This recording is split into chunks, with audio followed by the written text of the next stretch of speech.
Yesterday, the Jamaica Labour Party Central Executive met at the party's Belmont Road headquarters in New Kingston. Amidst the turmoil in the party over the selection of a successor to their veteran MP Carl Samuda in North Central St. Andrew. And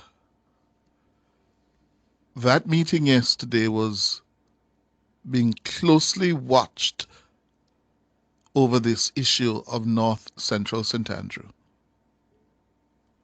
because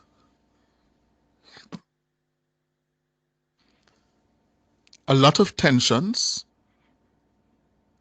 were being generated in the Labour Party over how the issue was being managed or mismanaged or handled, whichever you prefer. Yeah? Well, the surprise out of the meeting was that both aspirants to succeed Samuda, Senator Delano Seavright, the State Minister of Tourism, and Attorney Christian Tavares Finson, they have both withdrawn their applications. And the party has now decided to start the process all over, to do what I'm told, the word the Prime Minister kept on using yesterday, I'm told, reset.